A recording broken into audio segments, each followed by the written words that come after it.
Hello everyone, welcome back to another video. This video was not sponsored by SoundCloud. What we are discussing today concerns the monetization policies on SoundCloud and how it is changing starting from the 1st of April of 2021. In order to understand what is changing, we have to first understand how SoundCloud generates revenue for the artists.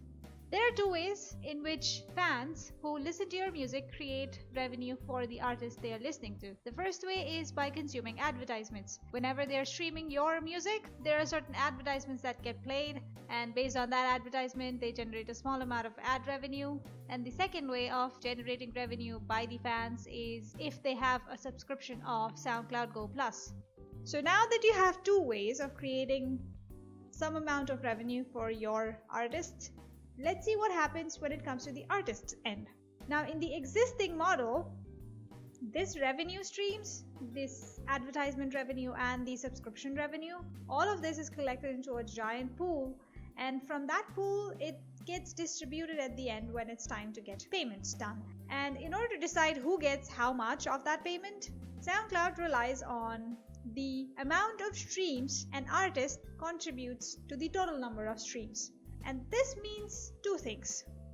It means that bigger artists, they get a bigger share of the pie, and the smaller artists get almost nothing. You know, breadcrumbs or pie crumbs more like, which is sad. The change that SoundCloud is introducing is to address this problem of smaller artists not getting paid properly.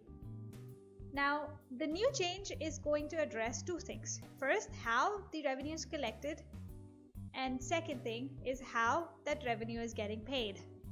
The sources of revenue still stay the same. The fans can listen to your music, consume advertisements, generate ad revenue, or they can have the subscription.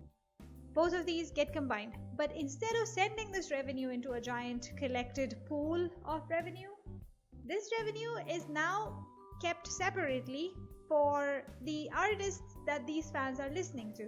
So every fan kind of has their own pie, and say if they want to, they could give that entire pie to the artist they are listening to.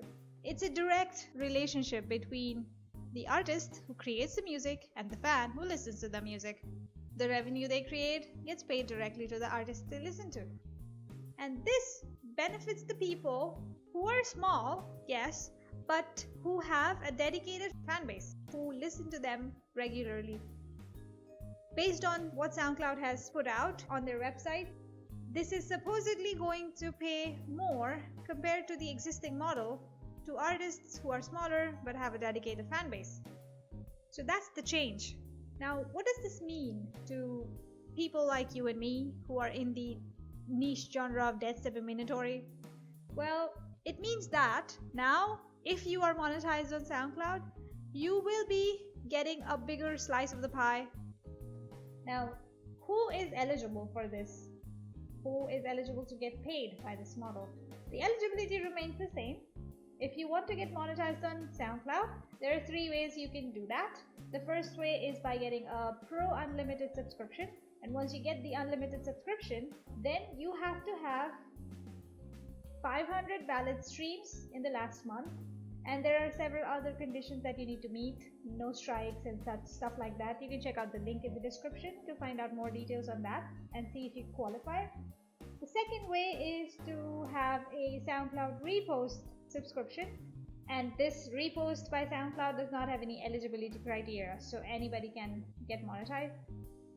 And the third one is Repost Select. That also does not require any eligibility. However, it requires an application to be sent from you, or if you get invited by SoundCloud to join this program, then that works as well.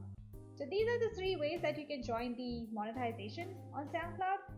Why am I excited about this change? I'm happy that I can directly contribute to the creators I really admire. Do you think this will change the industry? Do you think this will change how streaming services treat their artists? Only time will tell. We'll have to wait for the real change to be implemented to see how effective it is and how beneficial this is for smaller artists. So until then, see you, bye, and keep making stuff.